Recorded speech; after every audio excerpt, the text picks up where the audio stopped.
Morning, Olivia Designs. This is Olivia Designs, and I'm Papa. Today, I'm going to be working on a bracelet that I'm making for in honor of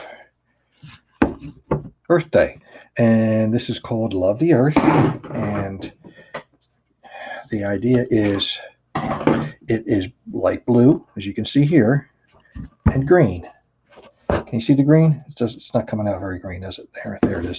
And it's going to be a simple little swirl design so that it looks like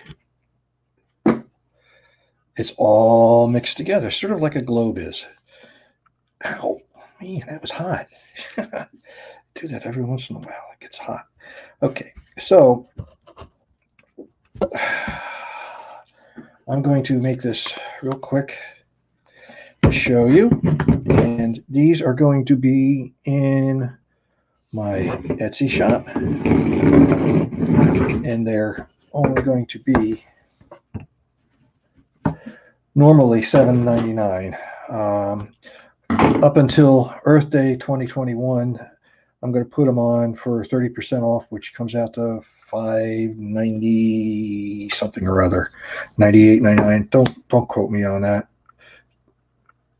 But if you go to the Etsy shop, you'll see it there. I have it out in the open.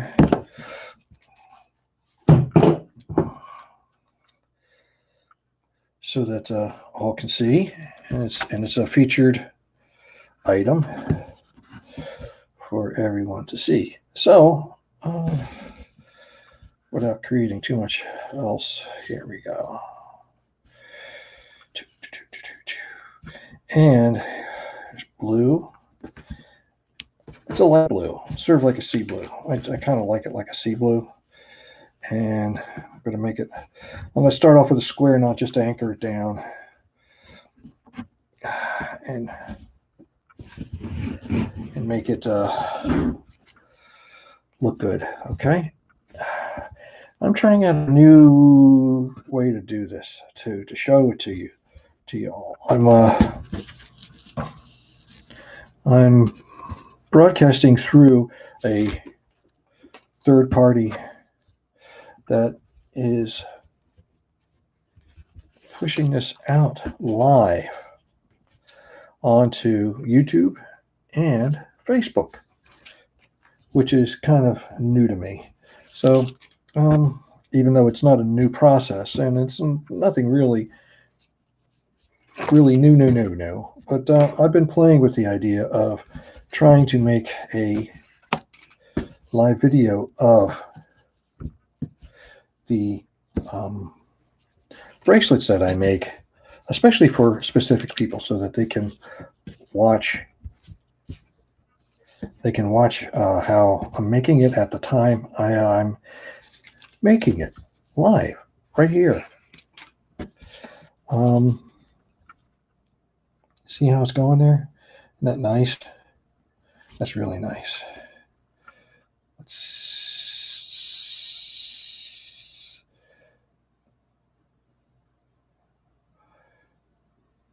Okay, it's saying I'm unstable, but that's okay.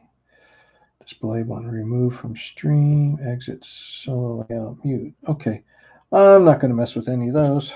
Right now, I'm just trying to figure out how this all works and doing the best I can to learn new things today on this beautiful Sunday morning.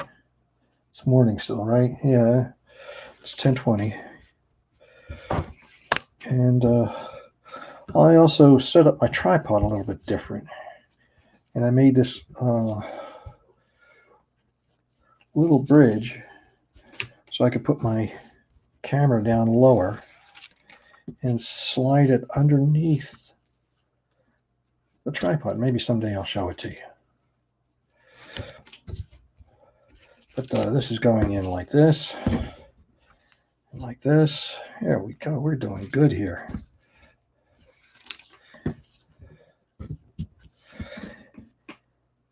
Earth Day is, I think it's a very important holiday. myself.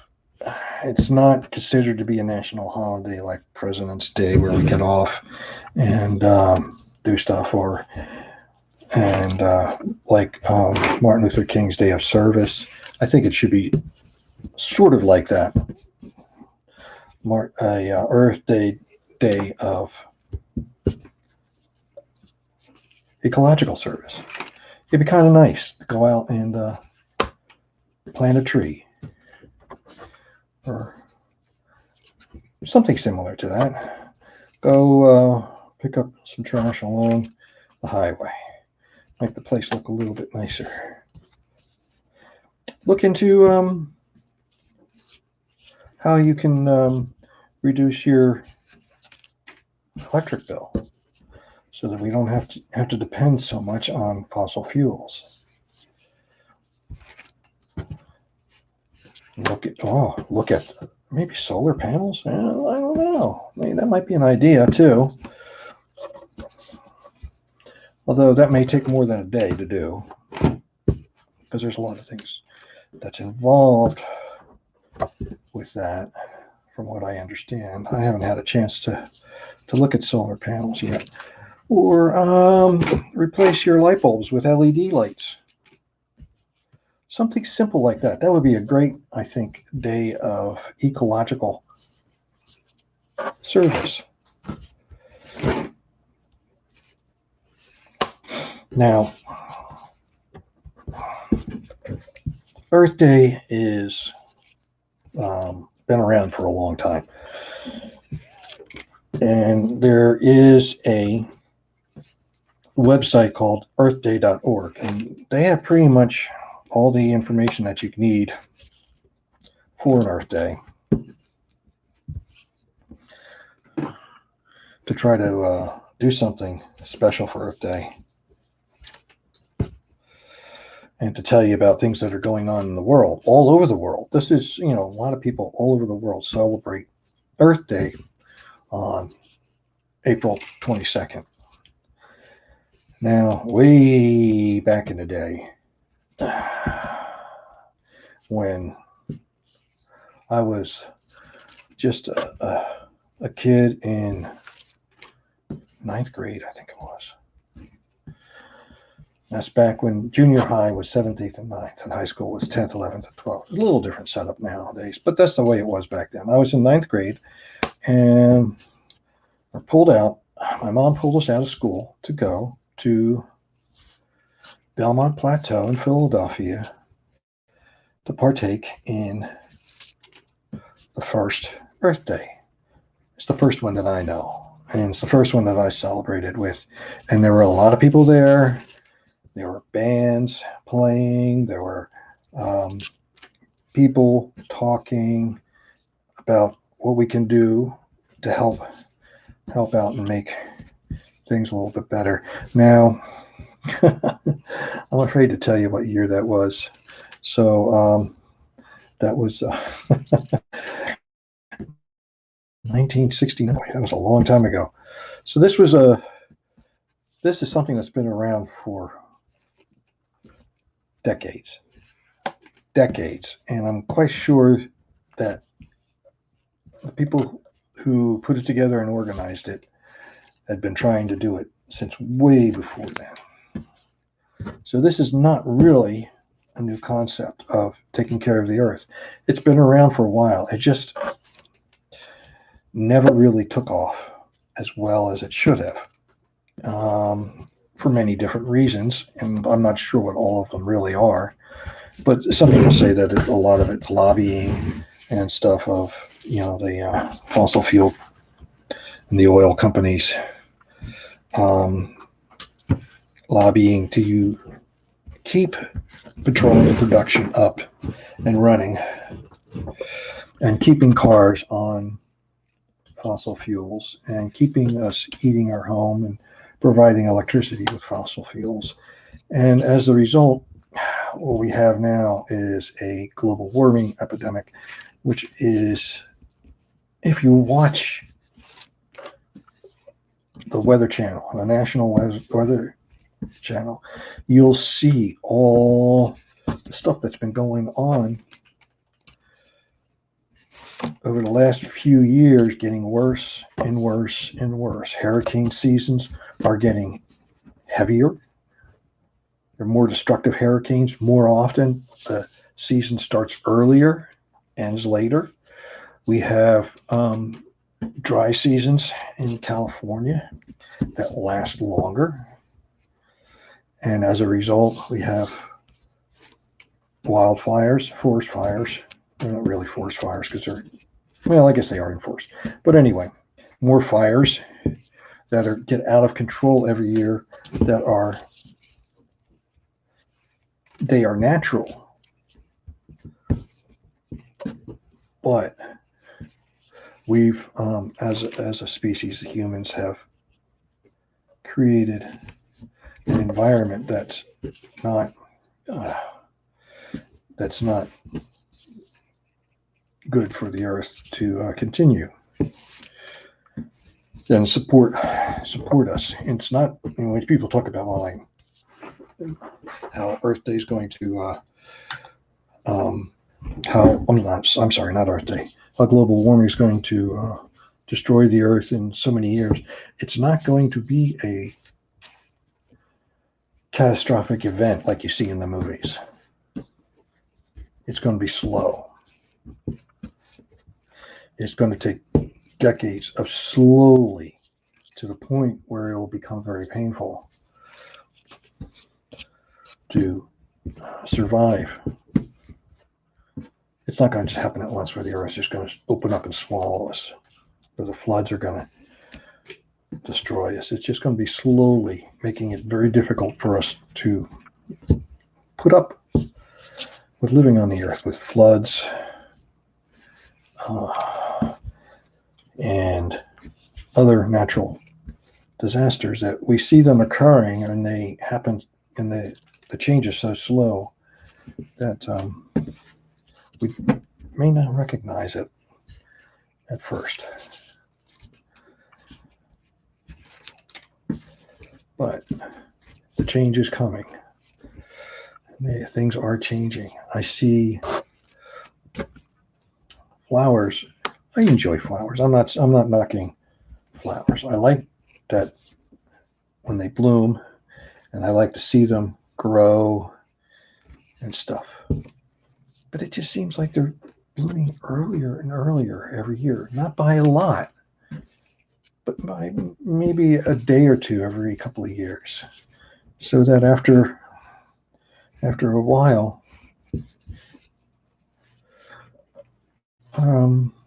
our roses have bloomed a week or two before they used to. And that's a sign that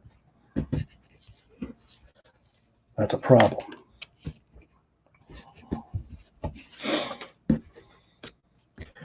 And it seems like summers are getting a little bit warmer and hotter.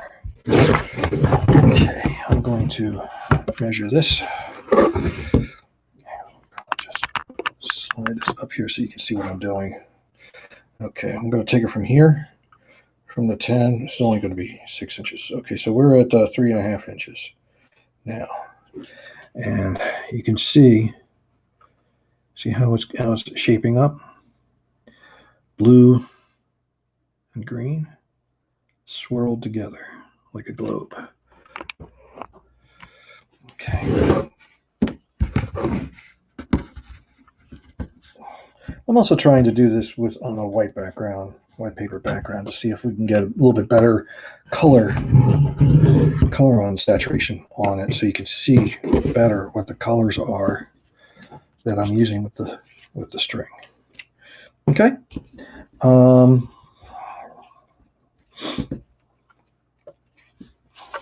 that's 3.5 inches. I want to go to 6.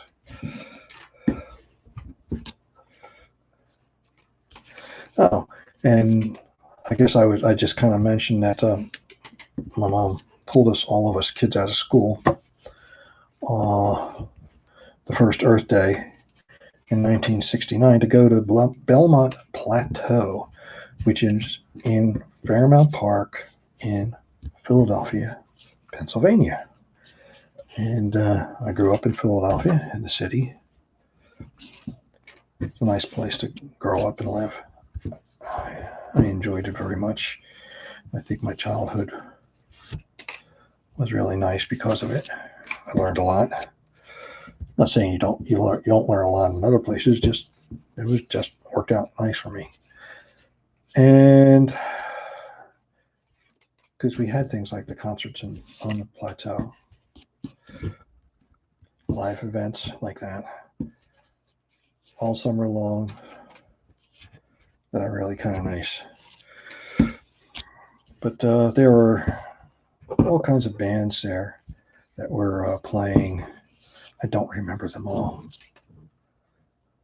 A lot of them were big at the time. Maybe somebody out there can remember this. Remember going there and remind me what the bands were playing. The one I do remember was a band called Redbone, and they were combined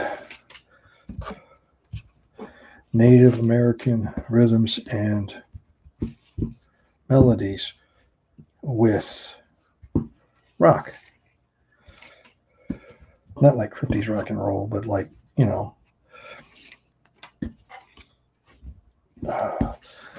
metal type of rock and roll that was popular at that time.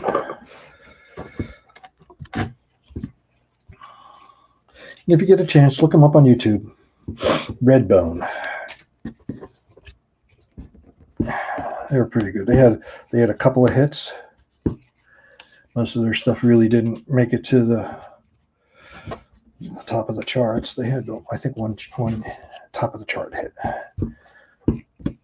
But all in all, I thought they were very good. I like their stuff. I like the way they played. And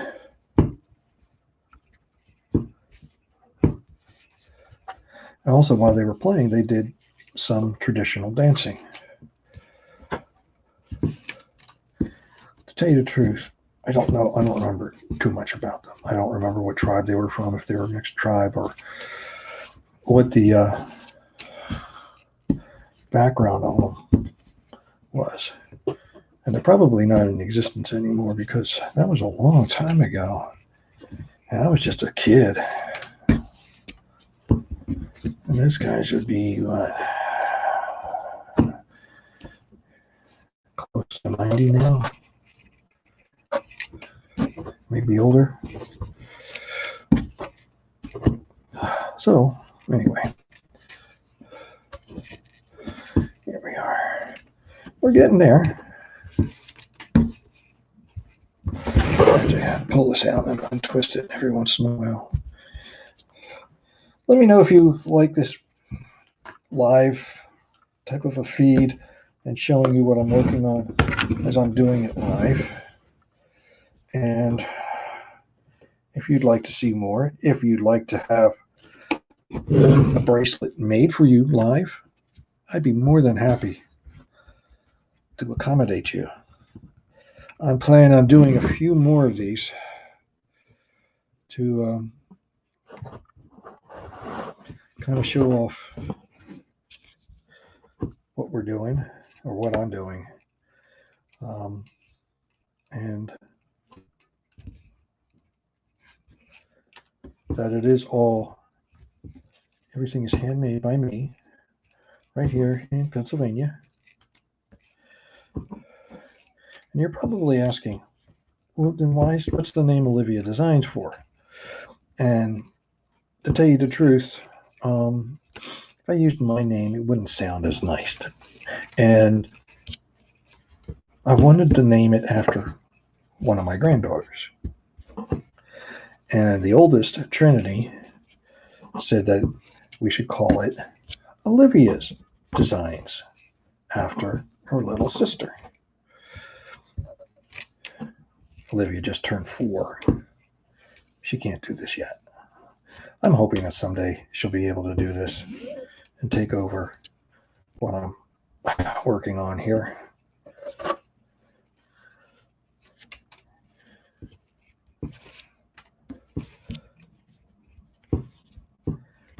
And she should be able to. Anyway,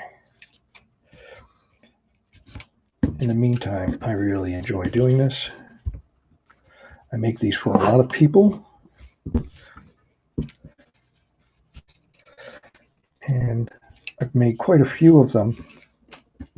Someday I'll show you a collection of some of the ones I have just hanging around here.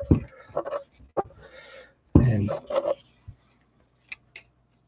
I should do a video of that sometime so that you can see what it is, what I'm making here. But this is the basic spiral that we do, or that I do. And I know I say we, to tell you the truth, I'm doing a lot of this. I hate to say it, but mostly because I enjoy doing it, and it's something that I like to do. It keeps my hands very busy, and gives me something to do on the weekends, productive weekends, because during the week I'm busy teaching and stuff. And that's where a lot of this comes from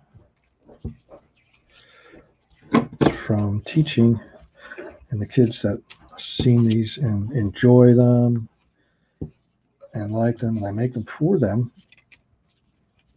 whether they're students at school or kids at a summer camp or aftercare program. I've done quite a few of these for them.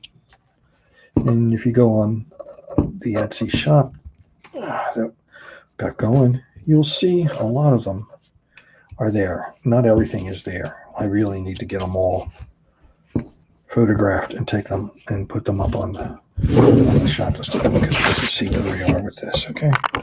You can join me with this one here. Here, I'm going to put this end here at 10 inches, and this one here, it's right at 6 inches, and that's just the way I want it to be, okay? So now, what am I going to do? I'll show you. I have up here, this is a square knot up at the top, and since this whole thing is not a square knot, and I want it to be looking seamless, I am going to untie it back to where the spiral starts. Just like that. So this will be one end. And what do?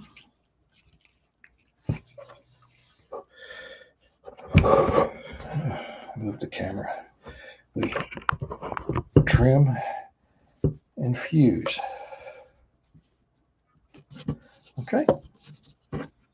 So get the scissors out. And we trim just like that.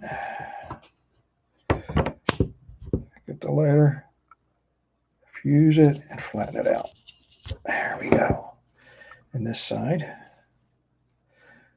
the blue side, trim it.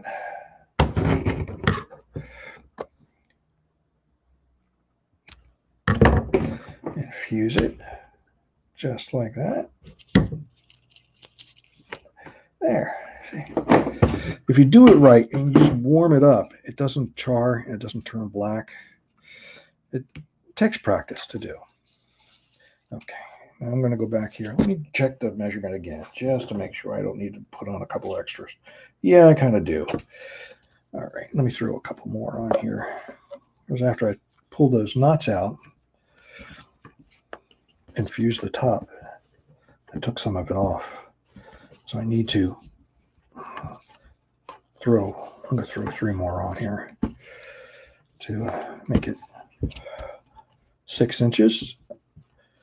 It's pretty much the size of most of the middle school students that like these. Okay, that's just at 6 inches. Okay, so I'm going to go back here. Trim, fuse, flatten. Just that simple. Now, I know some people are saying, oh, that looks easy. I want to try that. Can you show me how to try that? And to tell you the truth, I would really be glad to. It's a lot of fun. I enjoy making these. I've had people ask me how to make those. And I could do this, but the hard part, it just takes a lot of practice. Okay, let me put this up here so you can see what I'm doing. It takes a lot of practice. And I spent a lot of time practicing this before I've done this. Okay? So if you're willing to put in the time that it takes to learn how to tie these, I'd be willing to help you learn how to make these.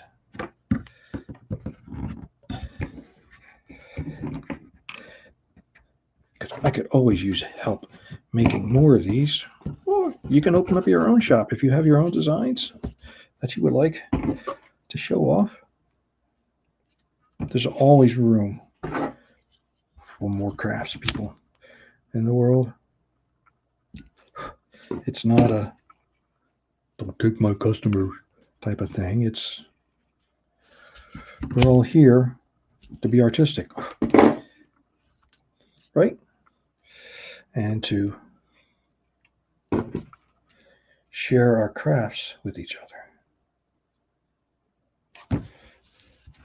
Okay.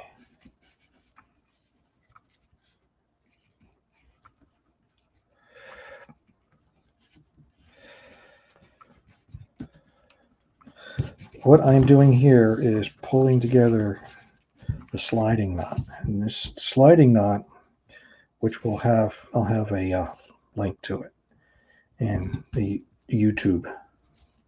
It rides along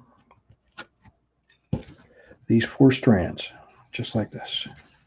And there's enough friction in it to hold it in place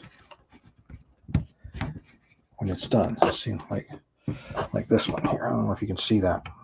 That's a, I'll put it up on top. That's a sliding knot that matches the rest of the bracelet. And so you can open and close it. So we're going to do that. And let's see. We're going to do that and do that. And see if we can get a couple of things in here so I can let it off the clamp.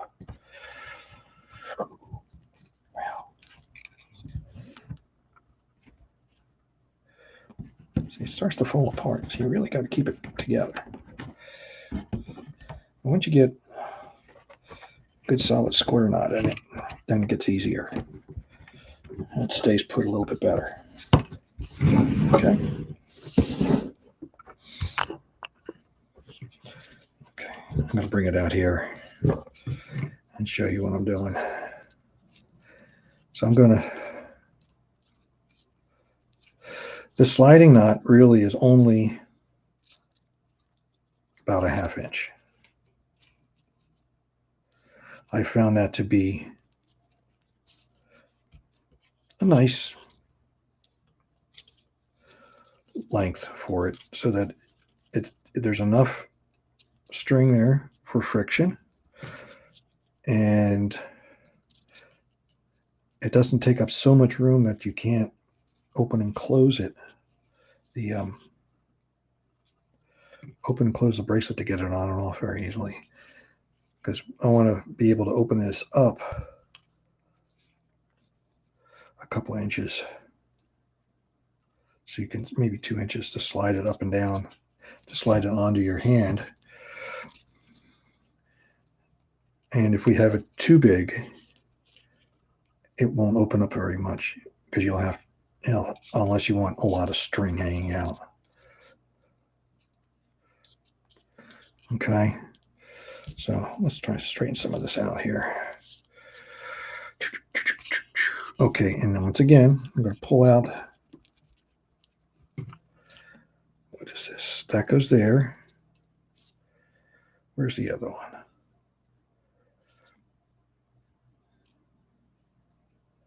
That's, something's not right here. I think I dropped something. Yeah, I dropped something here because I only have one string here. You know, if this happens, you know what you do? Take it apart and start over.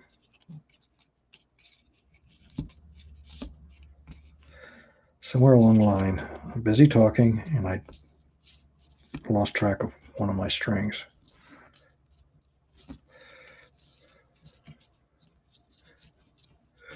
So take it apart, figure out where I went wrong. Looks like it was all the way back at the beginning. So we're going to try it again. Okay, so we have green, it's the top, that's the bottom, and we got 2 blue.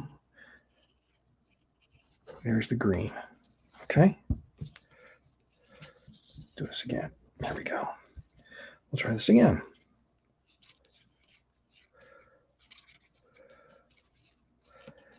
Here we go.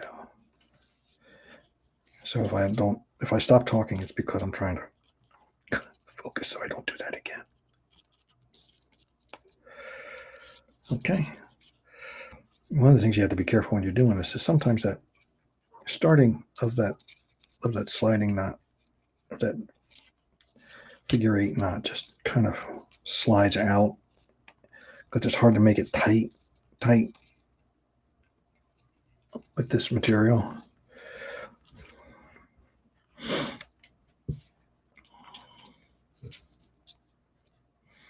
Here we go. This is better. Much, much better.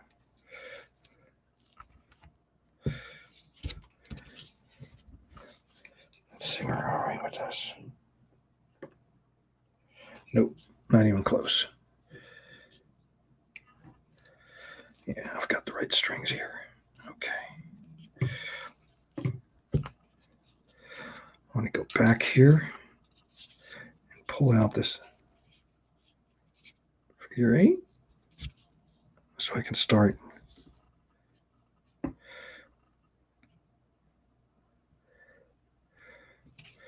measuring it for accuracy. There. I want this to be 1/2 inch. So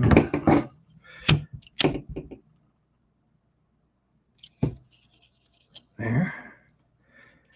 And here we go. Pulling on the blue.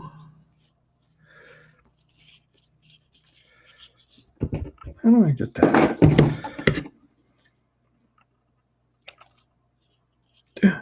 Oops. Here we go. Oops.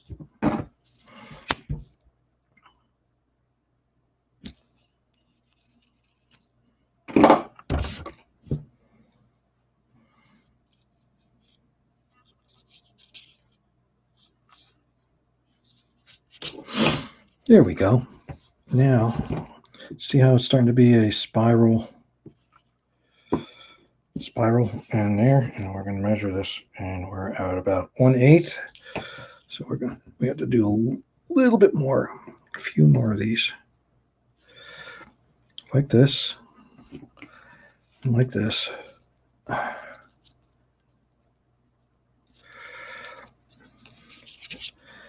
And like this. You do this enough and you start beginning to feel what is the right length and what is not. And this being in an adjustable bracelet, it's nice. I can do these in like 1/2 inch increments. There we go. That looks like a 1/2 inch, doesn't it? That looks like, yeah, there we go. So we have 1/2 inch increment bracelets, and it makes it easier as the sliding knot makes it adjustable. So it can fit, adjust it, make it fit how you want it to fit. Whether it now, I keep calling these a bracelet. They can be worn as an anklet, and it's bigger. That's all, to go around your ankle, which is usually a little bit larger than your wrist, and go over your foot, which is usually a little bit larger than your hand. Okay, so there we have it. There's the sliding knot. Now I've got to trim out these things here. I'm going to pull this tight. You see how it kind of blends in? And we just kind of, we've got these, and this is how it adjusts, just like that. Now, all I got to do is trim out these strings and make them good. Okay.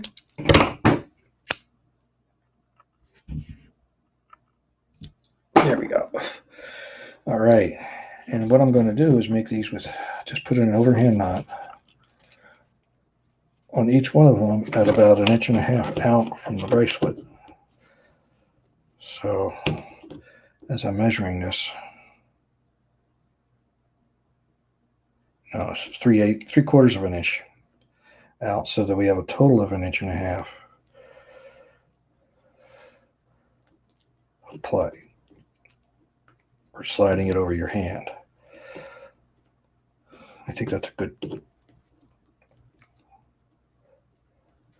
Now this is not like extreme measurement, has to be exact. Anywhere within, 1/8 to 1/4 of an inch is good. And we just need to make them all the same. So I have the one, and then I size up all the rest of them to that one. Just like that.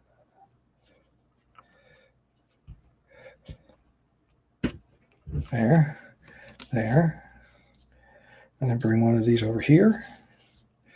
Tie it in an overhand knot, like that. And we're going to bring this up, try to measure it so that it's the same as that. Now this one here, I'm using a light blue as the base, the core of it. You don't have to. You can make the green as a core, or you could use a third color if you wish to have a third color as the core. But yeah, I just picked light blue, because that's just what I picked. Okay, there we go. See, now they're all sort of about the same length. So what I'm going to do is each one of these are going to get trimmed and fused without putting my fingers in the way.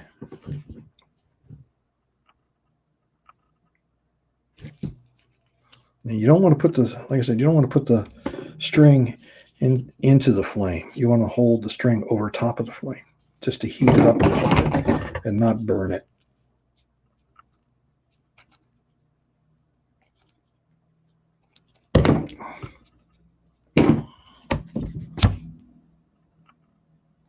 Just like that. There we go.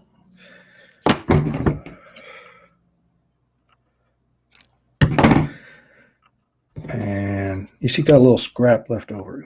And one of the things you really want to do is to make sure when you're doing this, tying this, you have enough room to hold on to things with your fingers. And it gets a little hard if you're just holding on to the very tip like this. If you have something substantial to hold on to, it makes it easier to tie the knot, and it can be a waste of string. It adds up after a while, but sometimes you can use some of these for accents on other projects. So there it is. Let's get a better, more up close look at this. That's the Love the Earth bracelet. If you like this, please press the like button below. Subscribe or join or follow, whatever you want to do, call it. And also share. I'm quite sure you've got a friend somewhere that would find this interesting as well. So if you do that for me, it helps with the algorithms to these platforms so that the higher up onto the feed it goes, the more people that will be able to see it in a search. So anyway, I just wanted to show you that real quick and hope you have a wonderful, wonderful day. Where's my cursor?